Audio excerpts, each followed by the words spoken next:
हाल ही में ना अमेरिका में दो ऐसे बड़े पॉलिसी शिफ्ट हुए हैं जिनके झटके पूरी दुनिया महसूस कर सकती है। अब पहली नजर में तो ये दोनों फैसले बिल्कुल अलग अलग लगते हैं, लेकिन एक विश्लेषण की माने तो ये दोनों एक ही कहानी के दो हिस्से हैं। तो आइए समझते हैं कि ये पूरा मामला है क्या। जी हाँ, 66 एक दो नहीं बल्कि पूरी 66 अंतर्राष्ट्रीय संस्थाओं से अमेरिका बाहर निकल रहा है। जाहिर है ये एक बहुत बड़ा नंबर है और इसका असर वैश्विक सहयोग पर पड़ना तय है।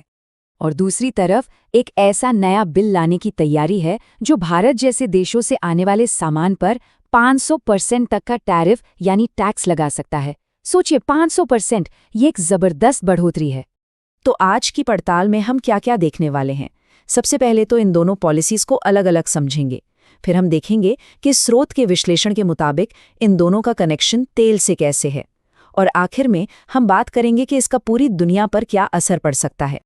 तो चलिए शुरू करते हैं और देखते हैं कि ये दो बड़े पॉलिसी शिफ्ट्स हैं क्या।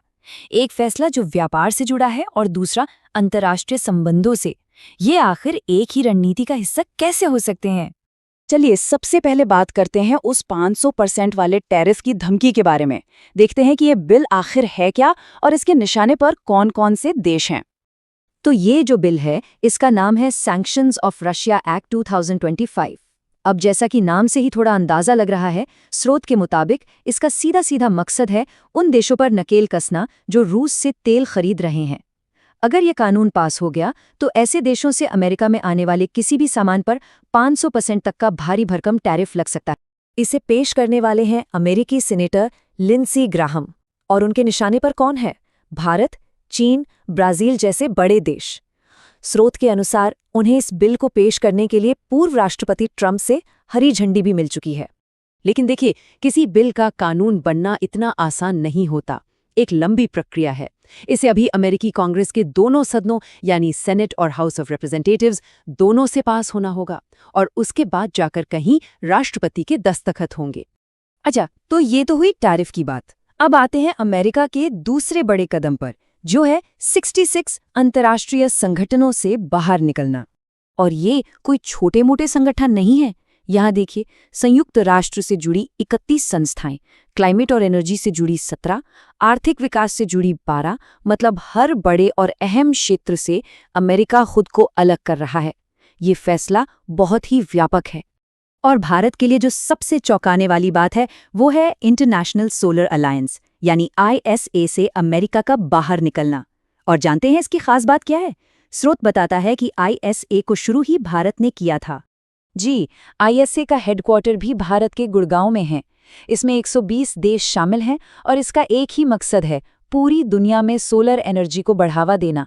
तो ऐसे में इस ज़रूरी ग्रीन एनर्जी अलायंस से अमेरिका का निकलना वाकई में नवीकरणीय ऊर्जा को लेकर उसकी बदलती सोच का एक बड़ा संकेत है।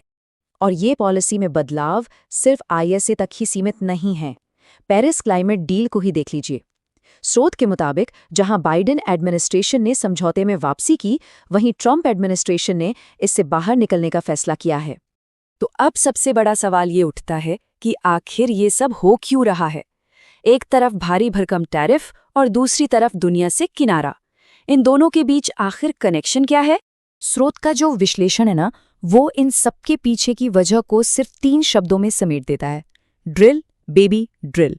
इसका सीधा सा मतलब है जीवाश्म ईंधन, खासकर तेल की खुदाई और उसके उत्पादन को हर चीज से ऊपर रखना। और यहीं पर ये दोनों अलग अलग दिखने वाली नीतियां एक हो जाती हैं। स्रोत का तर्क साफ है, चाहे वो टैरिफ की धमकी हो या अंतर्राष्ट्रीय संगठनों से बाहर निकलना, इन दोनों के पीछे एक ही मकसद है: अमेरिका के अपने घरेलू तेल और गैस उद्योग को फायदा पहुंचाना। तो ये पूरी ऑयल फर्स्ट स्ट्रैटेजी काम कैसे करती है? देखिए, टैरिफ लगाकर रूस जैसे देशों के तेल को मार्केट से बाहर करो ताकि अमेरिकी तेल की पूछ बढ़े, और दूसरी तरफ ग्रीन एनर्जी, सोलर पावर और क्लाइमेट चेंज की बात करने वाले अंतर्राष्ट्रीय संगठनों से ही बाहर निकल जाओ ताकि तेल और गैस इंडस्ट्री पर कोई दबाव ही ना रहे। ठीक है, तो ये तो हो गई वजह, लेकिन इसका असर क्या होगा? पूरी दुनिया पर इसके क्या नतीजे देखने को मिल सकते हैं? जैसा कि ये स्लाइड साफ दिखा रही है, स्रोत के मुताबिक इसके कई दूरगामी असर हो सकते हैं। भारत की अर्थव्यवस्था पर सीधा असर पड़ेगा, एक्सपोर्ट मुश्किल हो जाएगा, ग्लोबल मार्केट में एक तरह की अस्थिरता आ जाएगी और क्लाइमेट चेंज को लेकर जो थोड़ी बहुत तरक्की हुई है वो सब पलट सकती है। तो कुल मिलाकर ये विश्लेषण यही कहता है कि ये एक सोची समझी अमेरिका फर्स्ट पॉलिसी है, एक ऐसी सोच जहां अंतर्राष्ट्रीय सहयोग को फिजूल खर्ची और यहां तक के नुकसानदेह माना जा रहा है और सिर्फ घरेलू हितों, खासकर तेल उद्योग के फायदे को ही तवज्जो दी जा रही है। और ये पूरी पड़ताल हमें एक बहुत बड़े सवाल के साथ छोड़ जाती है, जो स्रोत ने आखिर में पूछा है कि जब किसी एक देश के अपने हित पूरी दुनिया की साझा चुनौतियों से टकराते हैं तो फिर होता क्या है। ये एक ऐसा सवाल है जिस पर सोचना बहुत जरूरी है,